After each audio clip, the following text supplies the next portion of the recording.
Shalom saudara sekalian, hari ini kita akan kembali merenungkan firman Tuhan, dan firman Tuhan diambil dari Pengkhotbah pasal 7 ayat 15 sampai dengan 18. Dalam hidupku yang sia-sia aku telah melihat segala hal ini. Ada orang saleh yang binasa dalam kesalehannya, ada orang fasik yang hidup lama dalam kejahatannya. Janganlah terlalu saleh, janganlah perilakumu terlalu berhikmat. Mengapa engkau akan membinasakan dirimu sendiri? Janganlah terlalu fasik, janganlah bodoh. Mengapa engkau mati sebelum waktumu? Adalah baik kalau engkau memegang yang satu dan juga tidak melepaskan yang lain, karena yang takut akan Allah akan luput dari kedua-duanya. Saudara, kalau kita baca teks ini, maka kita mengatakan, wow, kita tidak usah terlampau salah hidup ini ya. Jadi jangan terlampau rohani. Ya, ke gereja-gereja kadang-kadang saja begitu ya. Ataupun baca firman Tuhan ya kadang-kadang saja, berdoa kadang-kadang saja begitu. Saudara, tidak demikian yang dimaksud oleh pengkhotbah bahwa kita tidak dianjurkan untuk hidup tidak terlampau saleh begitu ya saudara. Tidak, saudara sekalian, tetap kita harus hidup takut akan Tuhan. Nah, apa yang dimaksud oleh pengkhotbah di sini adalah pada zaman itu kalau orang saleh itu selalu mengasingkan diri. Jadi mereka menolak untuk terlibat dalam dunia pada umumnya, maka mereka mendirikan misalnya wihara gitu ya, lalu kemudian mereka masuk ke dalam wihara tersebut, lalu kemudian mereka hidup saleh sesuai dengan peraturan-peraturan yang mereka buat sendiri. Bagi pengkhotbah hal ini tidak efektif. Menjauhi dunia ini, tidak masuk ke dalam dunia ini, maka lalu kemudian hidup saleh dengan komunitas tersendiri begitu. Maka bagi pengkhotbah itu salah.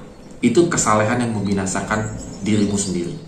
Artinya kesalehan yang memang bukan daripada kehendak Tuhan. Kalau hidup kita terlampau saleh, artinya kita sampai boleh dibilang tidak menyentuh sana sini. Bagaimana kita akan memberitakan Injil?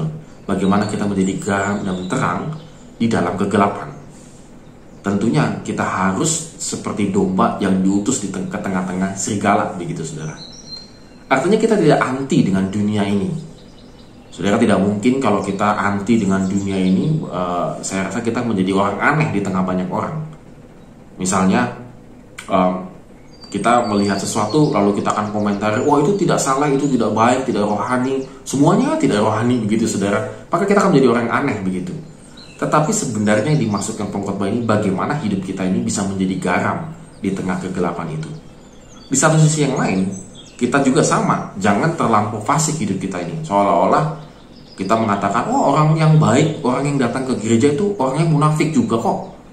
Orang yang sering beribadah itu orangnya juga sama kok dengan saya yang jarang beribadah. Banyak saya temukan orang yang demikian, pembelaan-pembelaan yang dilakukan. Saya hidupnya lebih baik daripada orang yang sering membaca firman Tuhan dan beribadah ke gereja. Maka pengkhotbah mengatakan, jangan terlalu fasik, jangan bodoh. Artinya kejahatan, kefasikan, iblis membuat kita menjadi bodoh dan kita bisa mati sebelum pada waktunya. Kalaupun kita masih diberikan kesempatan untuk hidup, sebenarnya adalah supaya kita mengalami pertobatan. Bagi pengkhotbah, jalan tengah-tengahnya adalah tetap satu, yaitu hidup takut akan Tuhan. Kita tetap berada di dunia ini.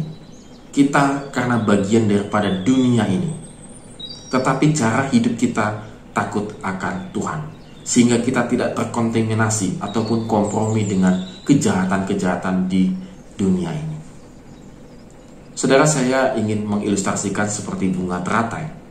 Bunga teratai adalah bunga yang sangat indah. Bahkan lagu tentang bunga teratai pun banyak, saudara sekalian.